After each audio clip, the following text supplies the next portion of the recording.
Thank you. కొన్ని మాటలు మాట్లాడొచ్చో లేదో తెలియదు కానీ మా తమ్ముడిని అంటే మా ఇద్దరి మధ్య గ్యాప్, మా తమ్ముడిని నేను ఎత్తుకునేంత వయసు గ్యాప్ ఉండేది మాకు. చాలా క్యూట్గా ముద్దుగా ఉండేవాడు.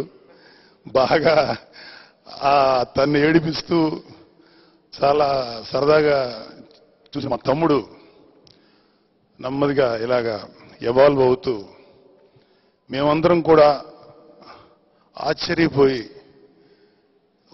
ఒక గ్రేట్ లీడర్ క్వాలిటీ. అసలు ఇలాంటి లీడర్స్ ఎంతమంది ఉన్నారు మన దేశంలో, ఉన్నారా ఇలాంటి లీడర్స్ అనేంత ఆశ్చర్యానికి గురయ్యి. కానీ నేను ఎప్పుడు కళ్యాణ్ బాబు తోటి మాట్లాడక నాకు అవకాశం ఇవ్వడు.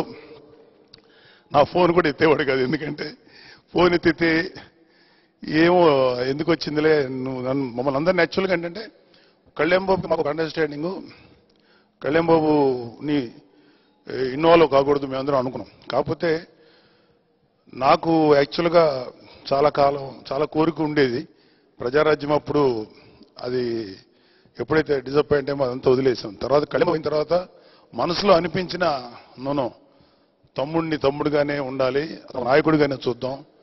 నేను నిజంగా అలాగే అనుకున్నాను. కానీ I'm very grateful to my brother because తమ్ముడుగా ఆలోచించడం ఒక పక్కన పెడితే అన్నిటికన్నా మించి ఒక గొప్ప వ్యక్తిత్వం ఉన్న క్యారెక్టర్ మా తమ్ముడు. ఎందుకు చెప్పగలనంటే ఇది చెప్పడానికి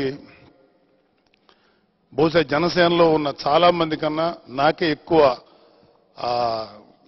రైట్ ఉందని. ఎందుకంటున్నానంటే మా తమ్ముడిని చిన్నప్పటి నుంచి చూసాం. చిన్నప్పటి నుంచి ఒక రకమైనటువంటి ఒక మునిలాగా ఉండేవాడు. ఎవరి జోలికి వెళ్ళేవాడు కాదు, తన పని తను చేసుకునేవాడు. ఏం చేస్తున్నావు కళ్యాణ్ ఒక్కడే కూర్చుంటే ఏదో చెప్పేవాడు కాదు. తనలో ఇంత స్ట్రగుల్ ఉందని లేటర్ ఆన్ డేస్లో మాకు తెలిసింది. నిజంగా నాకు అంటే యాక్చువల్గా నన్ను రమ్మని పిలిచిన తర్వాత ఫస్ట్ నేను నమ్మలేదు. ఆ తర్వాత నాకు కొంచెం టెన్షన్ కూడా వచ్చింది. ఆ తర్వాత ఒకసారి తమ్ముడు అంటే పేరుకు తమ్ముడు బికాస్ ఆఫ్ యంగ్ ఏజ్ వల్ల, కానీ తమ్ముడు అంటే మీలాగే నాకు కూడా నా నాయకుడు పవన్ కళ్యాణ్. పార్టీలో చేరకముందే జనసేన అభిమానిగా నా నాయకుడు పవన్ కళ్యాణ్, అతను ఏ పని చేయటాకన్నా నేను రెడీగా ఉన్నాను. ఆఫీస్లో నేను చాలా మంది ఫ్యాన్స్ చెప్పేవాడిని, ఆఫీస్లో ఇదిగో క్లీన్